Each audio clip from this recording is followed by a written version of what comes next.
Selamat malam, gimana? Jantung masih aman? Apa masih mendengarkan cerita ini sendirian di kamar gelap-gelapan? Selamat datang di channel Aura Mistis. Kali ini, Aura Mistis akan menceritakan cerita horor yang berjudul Pitung Dino. Desa Sukamukti terletak di lembah yang dikelilingi hutan lebat. Desa ini hidup damai meski dihuni oleh penduduk yang menganut dua agama berbeda, Islam dan Kristen. Namun, harmoni itu bersembunyi di balik rahasia gelap yang menyelimuti sebagian warga. Di desa ini, banyak yang percaya akan kekuatan mistis, dan di tengah mereka hidup seorang dukun ilmu hitam bernama Bu Tumijah. Bu Tumijah terkenal bukan karena kebaikan, melainkan karena keahliannya dalam ilmu gelap. Rumahnya terletak di pinggir hutan, jauh dari rumah warga. Orang-orang datang kepadanya dengan berbagai permintaan, kekayaan instan, ilmu penghasilan, hingga guna-guna untuk menghancurkan musuh. Semua ini dilakukan dalam diam, tanpa sepengetahuan banyak orang. Namun, setelah permintaan mereka terkabul, banyak yang melupakan Bu Tumijah. Bu Tumijah meninggal mendadak setelah sekarat selama 3 hari. Tak ada yang merawatnya di hari-hari terakhirnya. Tubuhnya ditemukan membusuk di rumahnya yang gelap ketika dikuburkan di perbatasan makam Muslim dan Kristen karena ia dianggap tak layak dimakamkan di salah satu sisi. Warga mengira teror hidupnya akan berakhir. Mereka salah besar. Pada malam pertama setelah Bu Tumijah dikuburkan, warga yang selesai sholat isya di masjid mendengar suara tangisan dari arah makam. Pak Idris, penjaga masjid yang biasa tidur di serambi, merasa ada yang tidak beres. "Pak Idris, tadi dengar suara itu?" tanya Ridwan, seorang warga yang baru saja pulang. Pak Idris mengangguk. "Ya, seperti suara perempuan menangis. Barangkali angin ya."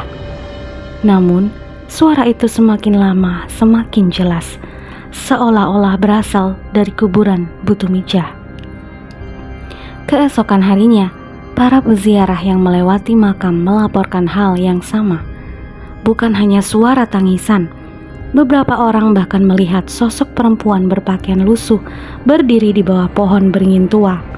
Desas-desus mulai menyebar, tetapi warga mencoba mengabaikannya. Joko, pemuda yang sering meminta pengasihan kepada Bu Tumijah, pulang larut malam dari sebuah pesta. Ia melewati area makam yang sepi dan gelap. Ketika ia mendekati kuburan Bu Tumijah, ia merasa angin menjadi dingin dan suara langkah kaki terdengar di belakangnya. Bertepatan, ini adalah hari ke-7 dari kematian Bu Tumijah. "Joko, Joko." Suara itu memanggil namanya, pelan tapi jelas. Joko menoleh, tapi tidak ada siapa-siapa. Ia mempercepat langkahnya, tapi suara itu semakin dekat. "Joko, kau lupa padaku." Dari balik pohon beringin muncul sosok Bu Tumijah. Wajahnya pucat dengan mata merah menyala dan kain kafannya lusuh berlumuran tanah. Bu Tumijah?" seru Joko, gemetar ketakutan. "Ampun Bu, saya nggak bermaksud lupa. Dulu kau datang padaku memohon bantuan. Sekarang kau berpaling dan melupakan janjimu. Waktumu habis, Joko." Joko menjerit, tubuhnya tiba-tiba kaku seperti batu. Ia ditemukan pagi harinya tergeletak di tepi makam dengan mata melotot dan mulut terbuka, tidak bisa bicara. Ketakutan mulai melanda warga desa. Pak Karman, salah satu orang yang dulu sering berurusan dengan Bu Tumijah, datang menemui Pak Idris di masjid. "Kita harus melakukan sesuatu, Pak Idris," katanya dengan suara gemetar. Bu Tumijah tidak pergi begitu saja. Arwahnya marah kepada kami yang dulu pernah datang ke rumahnya. Pak Idris menatap Pak Karman dengan tajam. Apa yang kau lakukan di sana, Karman? Pak Karman menghela napas berat. Saya dulu sering minta bantuannya, Pak. Saya ingin usaha saya lancar. Tapi setelah dia meninggal, saya pikir semua selesai. Ternyata tidak. Pak Idris menggelengkan kepala. Ilmu hitam tak pernah selesai tanpa taubat. Kau dan yang lain membuka pintu bagi setan untuk masuk ke desa ini. Pak Idris mengumpulkan warga di masjid. Mereka melakukan doa bersama untuk meminta perlindungan. Beberapa warga yang pernah meminta bantuan Bu Tumijah diminta untuk mengakui dosa-dosa mereka di depan umum dan membakar benda-benda ilmu hitam yang masih mereka simpan. Saat malam tiba, suasana menjadi tegang.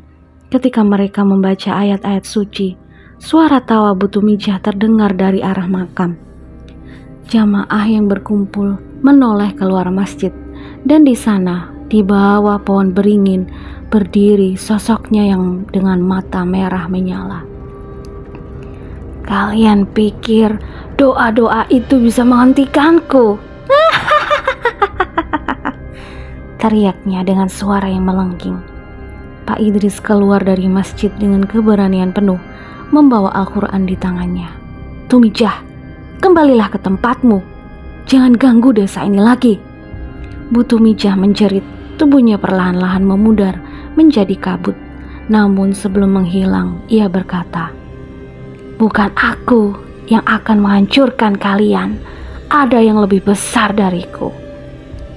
Keesokan paginya, warga mulai merasa lega, meski mereka pikir teror Bu Tumijah telah berakhir. Namun seorang penjaga makam Kristen menemukan sebuah boneka kayu kecil dengan paku yang tertancap di kepalanya. Di bawah boneka itu terdapat secari kertas dengan tulisan, "Ini baru permulaan." Pak Idris dan warga lain mulai menyelidiki. Mereka menemukan fakta mengejutkan. Bukan hanya Bu Tumijah yang bermain dengan kekuatan gelap. Seorang warga Kristen, Pak Togar, ternyata pernah melakukan ritual kuno yang jauh lebih berbahaya untuk melindungi tanahnya dari gangguan orang lain. Pak Togar, yang selama ini dikenal ramah, akhirnya mengaku kepada pemimpin gereja di desanya, "Aku hanya ingin melindungi keluargaku, tapi sepertinya aku telah membangunkan sesuatu yang tidak seharusnya." Pak Idris duduk di serambi masjid, memikirkan apa yang telah terjadi. Ia tahu bahwa ini bukan akhir dari teror. Dengan arwah Bu Tumijah yang telah hilang, ada kekuatan lain yang lebih gelap dan lebih kuat mengintai desa Sokamukti. Tapi satu hal yang ia yakini, dengan iman dan kebersamaan, warga desa harus bersatu untuk menghadapi apapun yang akan datang. Malam itu, di ujung makam Kristen, terlihat cahaya samar berwarna merah. Suara tawa perlahan terdengar, lebih mengerikan dari sebelumnya.